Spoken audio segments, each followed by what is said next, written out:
Assalamu алейкум. Буга чейин милдеттүү түрдө камсыздандыруу бардыгына милдет эмес эле, туурабы? Саламатсызбы?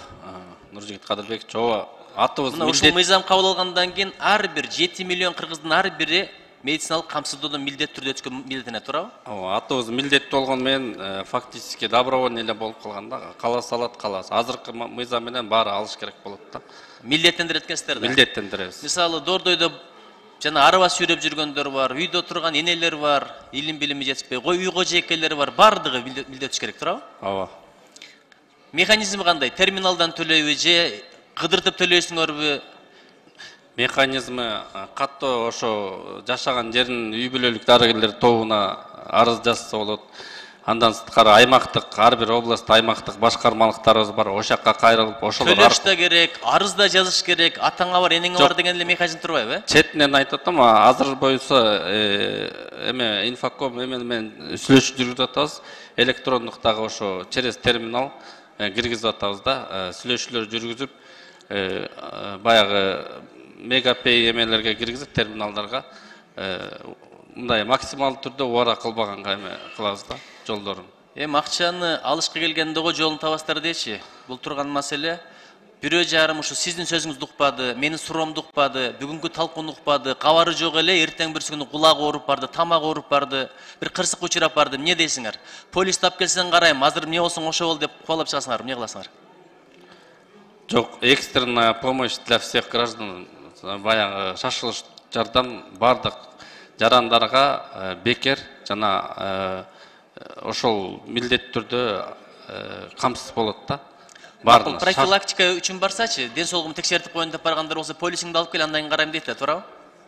Профилактика барса, ошо анда жанагы айтпадым, пресс-курант менен төлөп, ошо как не за шашылыш баргандарды эле бир карап койгула, полисиң болсо карабайм деши мүмкүн, кыянаттык сөзсүз болот. Гиппократтын аты жөнү эле мындай формалдуу тамгаларга айланып калды го дейм кийинки мезгилдерде.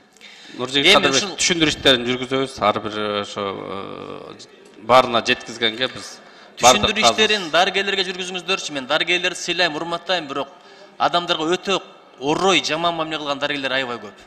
Байкуш көзүн жалдыратып турат, канаты кайрылган кушка окшоп. Себеби ооруп барганда, баягы үстүнөн түшүп, орой мамиле кылгандар аябай көп. Ошолорго түшүндүрүү иштерин кылбайсыздарбы? Азыркы күндө ким чөнтөгүнө бирдеме салса, атасынын кара кулу. Бир карапайым бирөө барса, көрүп эле жүрөбүз, билип эле жүрөбүз. Кезек күтүп турат, бирөө-бирөөнү жетилеп, кезексиз каратып жүрөт. Ушундай адилеттер болуп атат да, туурабы? Ошолор өзгөрөбү? Ушундан кийин, элдин баары төлөп калгандан кийин. Өзгөрөт буюрса.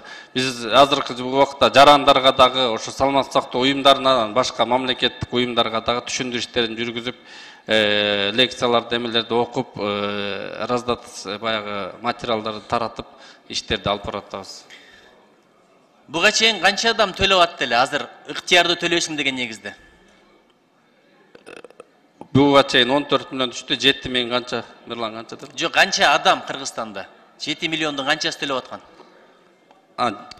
70%, 4,5 миллиону камсыздандырылган да, бул баягы иштегендерге. 30% калган 3 миллион төлөгөндө да бул миллиардтаган акча болот. Ошолор больницаларды ремонттогонго кетеби?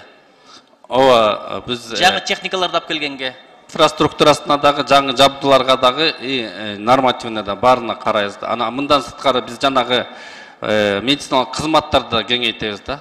Жанагы башка кызматтарыбыз камтылган эмес да биздин системада. Ошолорду да кеңейтип, акча көбөйгөн сайын инфраструктураны дагы, кызматтарды дагы жакшыртабыз да. Макул. Азыр мен деле кээде ойлоп коем да, мен деле врач болуп иштесем керек. Келсе кичине ак халатты кийип, кулаңа бирдемени тагып текшеримиш болуп туруп, андан кийин бир фирмалардын дарыларын жазып берет экенсиң, же болбосо Банецкийге жөнөтөсүң, же Юрфага жөнөтөсүң. Ошондой мамиле болбойбу, тияка төлөнүп атса. Анан барып Юрфага дагы 18 миңден, 4 миңден, 5 миңден төлөп атса, 20 миңден, 30 миңден. Ошондой болбойбу? Өзгөрөбү ушул жагдай? Биз азыр санариптештирүүдө кылып атабыз, амбулатордук картаны киргизип атабыз. Анан жанагы стационарда дагы жанагы история болезниnden санариптештирип, ошолор менен биз көзөмөлдөгө алсак болот да. Каякка жиберип атасың, эмнеге жиберип атасың деп баягы эме менен анализ кылып эле ошо көзөмөлдөйбүз да. Полистин наркы канча болот баасы? Бүгүнкү күндө 1504 сом биздин жарандарга, 18105 сом чет элдик жарандарга. Бирок мыйзамда көрсөтүп коюпсуздар, бул өзүнчө бир атайын бекитилген методика менен саналат деп. Азыр түшүнүп атасыңар, анан көтөрүп ийбейсиңерби? Башталгандан кийин. Бул жана жогоруда айтпадым, чет элдик жарандарга орточо айлыкка байланган. Алардын айлыгы өзгөргөн сайын сумма өзгөрүп турат. А биздики болсо минималдык корзинага байланган да. Ал өссө биздики да өсөт да. Анан мамлекет жардам бере турган категориялардын арасында бала кезинен ден соолугунун мүмкүнчүлүгү чектелген. Бала кезинен инвалид болгондор экен. А кийин карыганда, иштеп жүргөндө бирдеме болуп, кырсык болуп, ооруп же бир ошолор инвалид болуп калса кандай болот? Мамлекеттик кепилдиктер программасынын негизинде инвалидтер 1-2 группа с детства алар бекер. Жо бекер бuyakta жазылып аптыр да. Бала кезинен ден соолугу мүмкүнчүлүгү чектелген адамдар деп гана жазылып турат. 1-2 группада жок, мен көргөн жокмун бuyakта.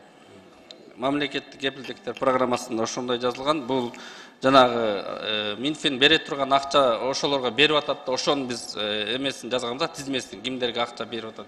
150 сомдон бүгүнкү күндө 1 жылга берип атат да.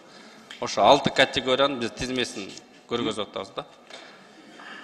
1,5 эсептик көрсөткүч деп анан ылдыйкысы кетип атпайбы, кимдер кирет ошолго депчи. Программа башка, мыйзам башка. Программаны эртең өзгөртүшүңөр мүмкүн. Мыйзамда бекитилбесе, мунун бардыгы бекер, филкина грамота болуп калат. Ошолорго мындайча айтканда мамлекет аларды камсыздап берип атат да, 6 категорияны. Жакшылап ойлонуп көрүңүздөрчү. Эми түшүнөм, азыр кыйын заман, бюджеттин тешигин бүтөйм деп эле элдин баарын ушундай бир төлөмдөр төлөтүп берсе кандай болот билбейм. Чоң рахмат.